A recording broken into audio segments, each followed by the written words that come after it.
Hello friends, welcome back to my channel. आज के इस वीडियो में हम टेक्निकल एनालिसिस के सबसे इंपॉर्टेंट कंसेप्ट को यानी कि सपोर्ट और रेजिस्टेंस को सीखने वाले हैं।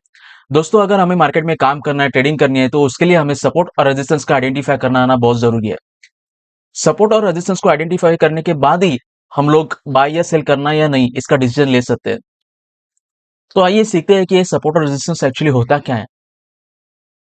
डाउन ट्रेंड में जब मार्केट नीचे आते रहता है तो एक पर्टिकुलर लेवल को टच करके जब मार्केट यहां से बाउंस होता है तो इस लेवल को कहा जाता है सपोर्ट लेवल। इसके पीछे का साइकोलॉजिकल एस्पेक्ट ये है कि लोगों को लगता है कि ये स्टॉक अंडर वैल्यूड है, ये अपने ओरिजिनल वैल्यू से कम है, इसके लिए यहां से बाइंग होती है और ये स्टॉक ऊपर चला जाता है। या फिर पास्ट हिस्ट्री में इसने इस लेवल का कई बार सपोर्ट लिया है, यानी कि पास्ट हिस्ट्री में इसने इस लेवल पे आके कई बार अपनी डायरेक्शन को चेंज किया है। इसलिए लोगों को ऐसा लगता है कि फिर से एक बार ये लेवल पे अगर ये आएगा तो यहाँ से ये ऊपर बाउंस होगा, इसके लिए यहाँ से बाइंग होती है और ये स्टॉक यहाँ से ऊपर चला जाता है। तो ऐसे लेवल को कहा जाता है सपोर्ट लेवल। अब देखते हैं रेजिस्टेंस क्या होता है। जब अप ट्रेंड में कोई पर्टिकुलर लेवल पे आके मार्केट यहाँ से रिबाउंड होता है, मतलब नीचे की तरफ आ जाता है, तो इस पर्टिकुलर लेवल को कहा जाता है रेजिस्टेंस लेवल।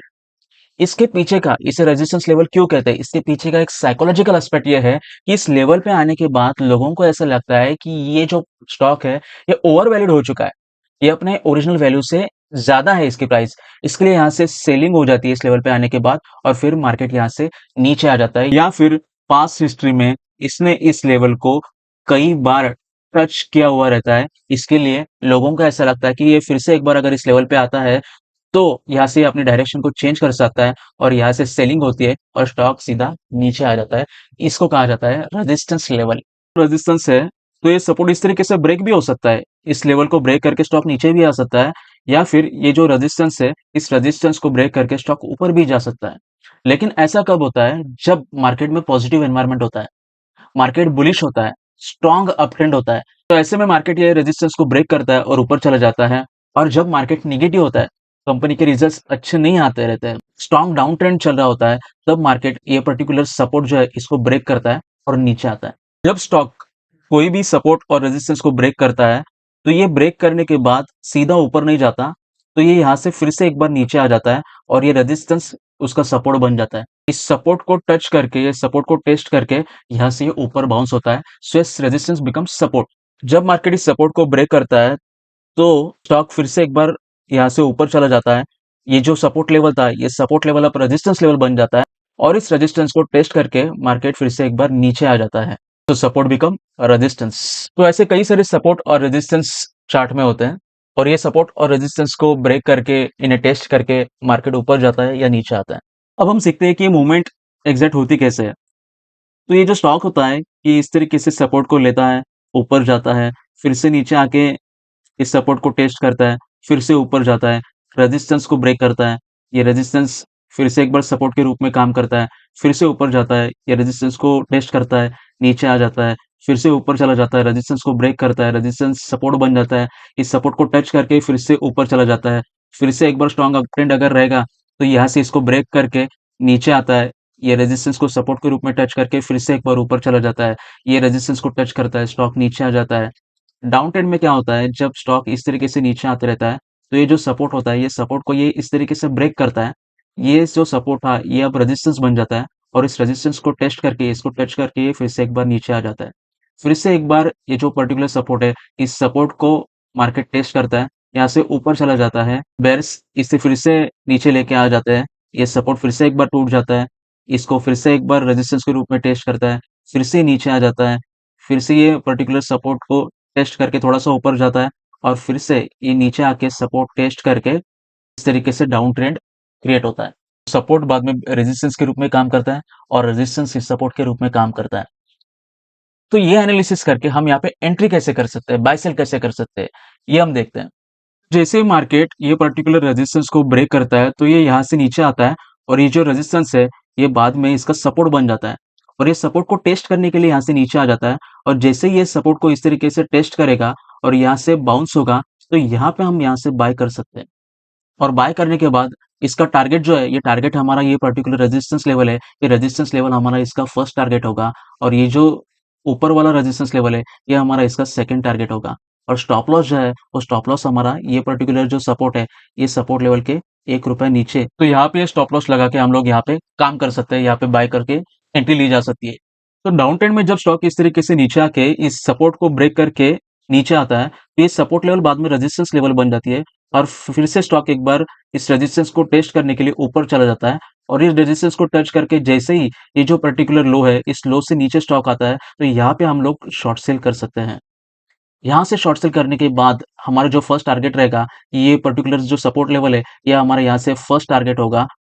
ये जो लेवल है सपोर्ट लेवल, ये हमारा यहाँ से सेकंड टारगेट होगा और स्टॉप लॉस जो है वो ये जो पर्टिकुलर इसका रेजिस्टेंस है, ये रेजिस्टेंस इसका स्टॉप लॉस होगा।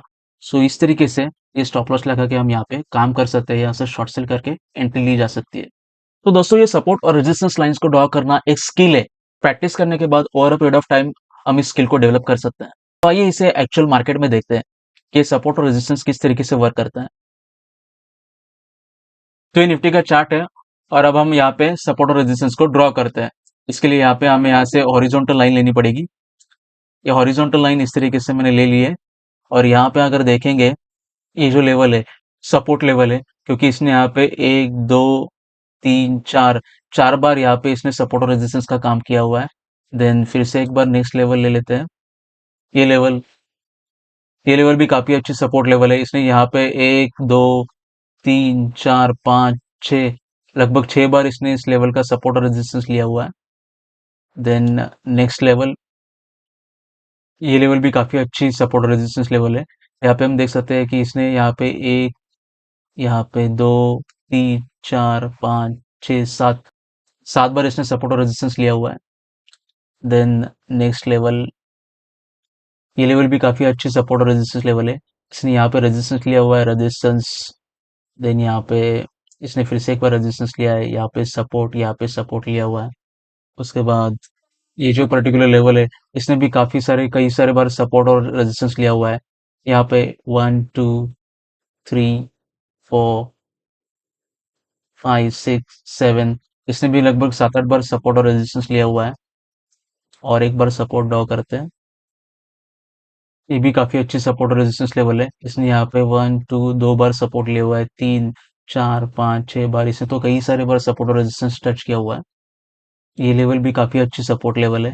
इसने यहाँ पे 1 2 3 4 5 6 7 कई बार सपोर्ट और रेजिस्टेंस लिया हुआ है। जब मार्केट चार्ज उनको फॉल हुआ था, तो ये जो पर्टिकुलर लेवल है, ये लेवल भी काफी अच्छी सपोर्ट और रेजिस्टेंस लेवल थी। इसने यहाँ पे सपोर्ट लिया था, यहाँ पे सपोर्ट लिया था, यहाँ पे सपोर्ट लिया था, यहाँ पे सपोर्ट लिया था और अगेन चार्ज उनको इस लेवल ने फिर से एक बार सपोर्ट लिया है। तो ये भी काफी इंपॉर्टेंट सपोर्ट लेवल थी। सो इस तरीके से सपोर्ट और रेजिस्टेंस लाइन को ड्रॉ करते हैं और ये ड्रॉ करने के बाद हम एंट्री और एग्जिट्स आइडेंटिफाई कर सकते हैं। तो एंट्री लेने के बाद जो सक्सेस रेट हमारा होता है वो नियर अबाउट 60 to 70% होता है। तो इसके साथ अगर ट्रेंड रिवर्सल पैटर्न को अगर हम देखेंगे, इंडिकेटर्स को ऐड करेंगे, तो ये सक्सेस रेट को हम 80 to 90% तक लेके जा सकते हैं। तो इस तरीके से आज बहुत आसान तरीके से आज हमने सपोर्ट और रेजिस्टेंस को सीखा है। सपोर्ट और रेजिस्टेंस के लेवल को कैसे ड्रॉ करना है, ये हमने देखा है। प्रैक्टिस करने के बाद ये स्किल हम अच्छी तरीके से डेवलप कर सकते हैं और एंट्री ले सकते हैं। तो मैं उम्मीद करता हूँ दोस्तों कि आज की ये फ्री ट्यूटोरियल आपको बहुत पसंद आई होगी। इसी तरीके से आगे और फ्री ट्यूटोरियल्स को देखने के लिए, सीखने के लिए आप हमारे चैनल को लाइक और सब्सक्राइब करें। Thank you very much.